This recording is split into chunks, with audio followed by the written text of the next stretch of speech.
Dirkens here. Thank you so much for joining me on tonight's special video. We're ending the weekend, a beautiful weekend of the 2019 Clemson spring football game. Now, I'm going to go ahead and stop here. If you don't know me, go ahead and hit the subscribe button. This is good stuff. I'm glad you're going to do that. And you can find me anytime. Also on Twitter at Dirkens, B-D-I-R-K-E-N-S, and you also can find me on Instagram at the Bobby Dirkens. I have a little series going on called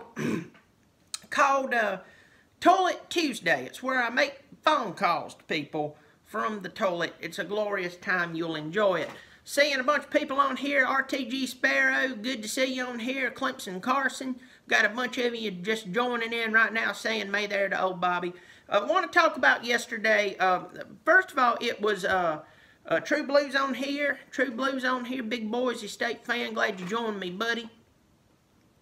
Yesterday was a really special day for all of us. Prince 6'1" just showed up. Prince 6'1" was part of that special day. Got him. We had Pigskin Pete, had Tiger Nation, even got to meet Tiger Nate out of nowhere. Got to see him, it was good. Got Small Vol on here. If you don't know him, go subscribe to his channel right now. Stop. Go check him out and go subscribe to him.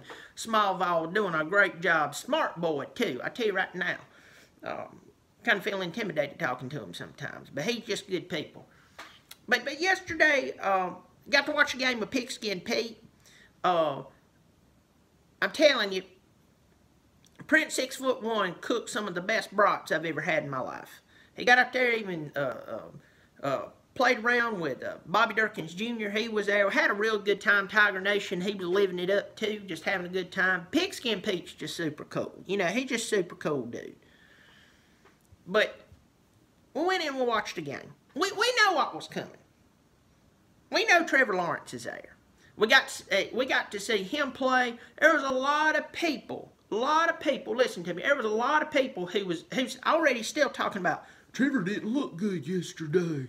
And then we have other fan bases who's talking to me, right? It's the dumbest crap I've ever seen in my entire life.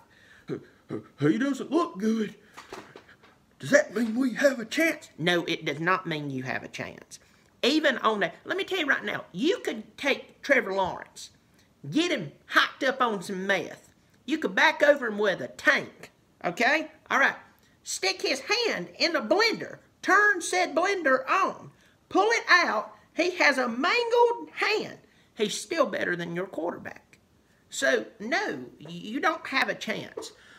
Is Clemson unbeatable? No. No team is unbeatable. All right? I'm not going to be like some of these talking heads you see on these big networks and, nobody can beat them. Any team is beatable. You heard it here first. I'm just saying it's not most likely you're gonna lose this. That you're gonna beat this team. It's not most likely you're gonna see this team lose. And it's just good to see you. Fishfool is on here. He's a big Tide fan. Good to see you on here. Thank you for joining me. Here's my takeaways from yesterday. First of all, Clemson had 60,000 plus show up. I'm serious. It looked like trying to find parking there at place was like trying to find parking, when Bowden and West was there. I mean, and you were sitting there going, well, that was a spring game, exactly. It's a spring game. People didn't used to turn out for spring games like this. And I want to give this message out to some Clemson fans right now. Who think you deserve this? I've been pulling for Clemson since I can remember. I pulled for Clemson during the Tommy West days. I pulled for them during the Ken Hatfield days. I pulled for them during the Bowden days. And I want to tell you, we've seen nothing like this. And then all of a sudden, there's some Clemson fans in our fan base who's even looked at me and said, they don't even like me because I'm a poor representation of this great Clemson team. Let me be very, very, very clear to you. It's okay if you don't like me, or if you even hate me and want me to go away. I'm going nowhere. But you nor I created this. I'm sorry. Neither one of us did. I wished I created. I'd take every bit of credit for it. I take every bit of credit for it. Dabo Swinney created this. He went and he made the right hires. He fired the right people. You remember on day one, he got rid of the OC. First day, got rid of him. Got rid of him. Dennis Wilson's in the house. Hey there, Dennis. SEC Dogs here. Good to see you, mother. I want you to hear. We did not create this. Swinney did. He created the coaching staff, put them together. If they were not the right part, he got rid of them. And yesterday was a great example of it. That's why the stadium's lower bowl was filled. Right? It was. I mean, there was people everywhere. That's why they handed out national championship rings. You hear me?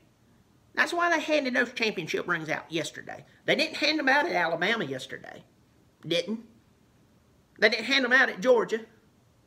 They didn't hand them out, definitely not at Michigan. They didn't hand them out at Ohio State. Hand them out at Clemson. And that's the reason. He built a coaching staff that stays around him. The majority of them has stayed with him.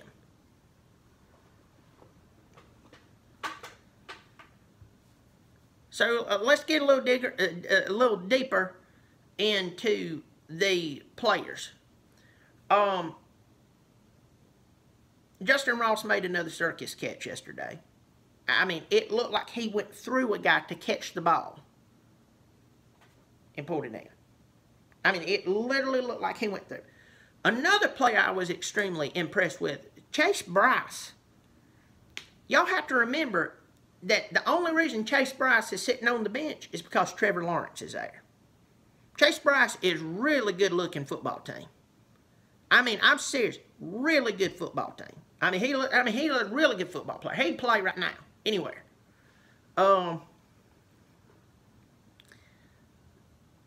But the two new wide receivers were outrageous. Ngata and Latson.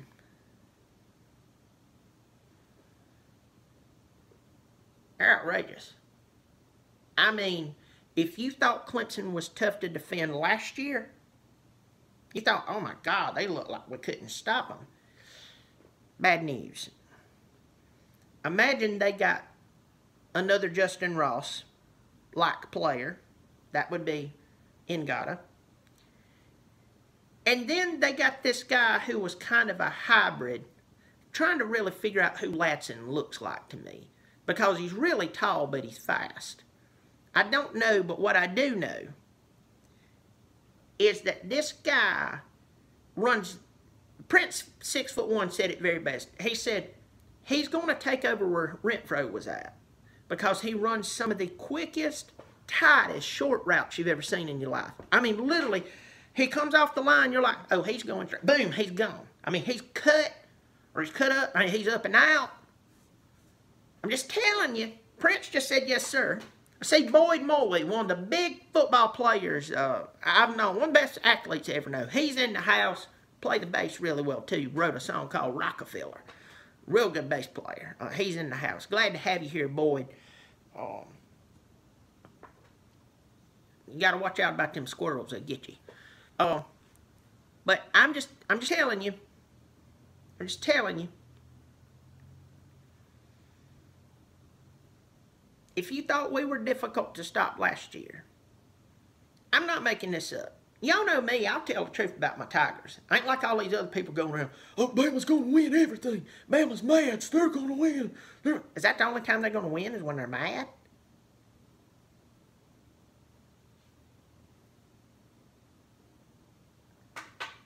Is that the only time they're going to win, is that they're mad?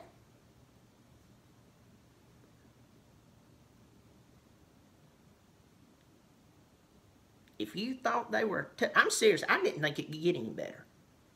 I'm sitting there watching these two youngins just absolutely explode. So here, I'm going to move on. My phone, believe it or not, is about to die. So I'm going to make this quick. Another player really impressed with, Darion Kendrick. Darion Kendrick can play any position almost on the field. I mean, this youngin', I mean, you got to think, he's not just playing against some good first-team wide receivers. He's playing against the receivers from WRU. We're wide receiver U. We are who we are. I mean, it's incredible. This kid can play. Sheridan Jones will look good. I mean, just... KJ Henry looked good. I mean, a lot of players who looked good yesterday. I mean, really, really good. And you got to think that Lawrence had an off day and still looked good. That's how good. What am I concerned about?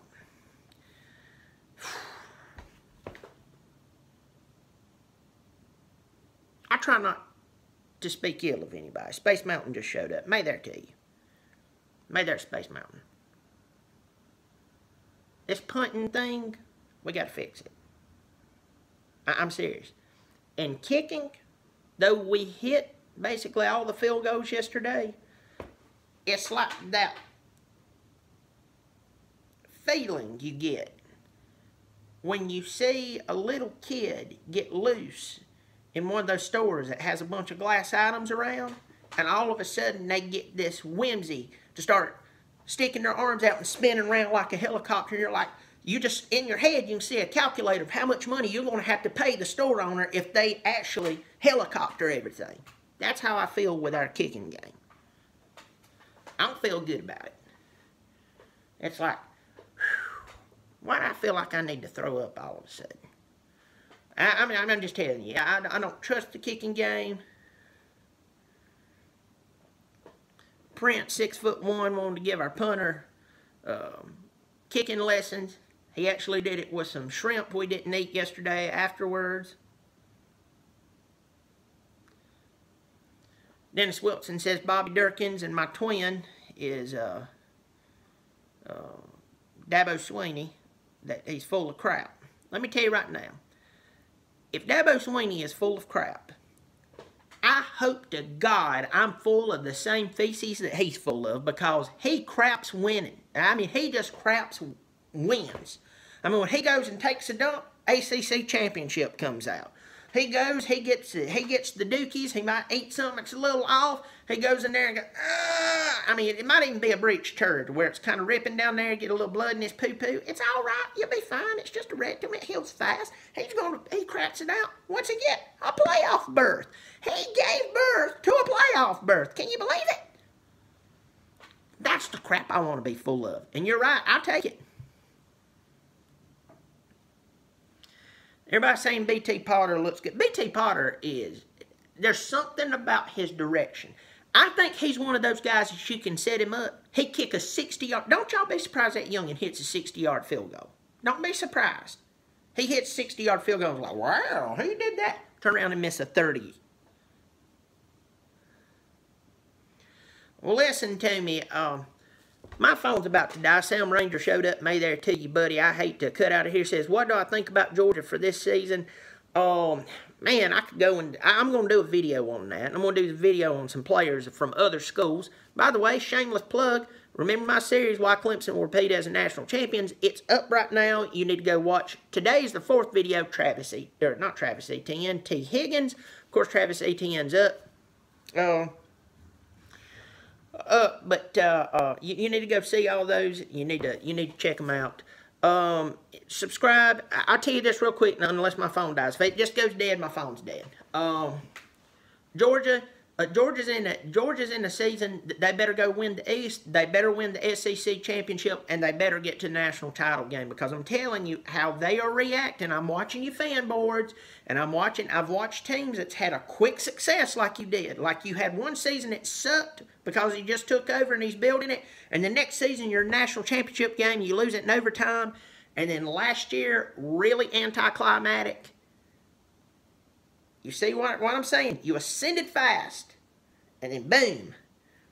You don't do some of those things I just said, you could see a team fall into a slumber. And you can say, oh, it won't happen to us. You would just be denying history. We've seen it 100 times. Well, look, I got to go. My phone's dying. Bobby Dirkens here. Remember, you go ahead. Go ahead, hit the subscribe button. Tell everybody I said may there to them. I'm Bobby Dirkens. You keep showing up. Lord knows, I'll keep showing out. Bobby Dirkens.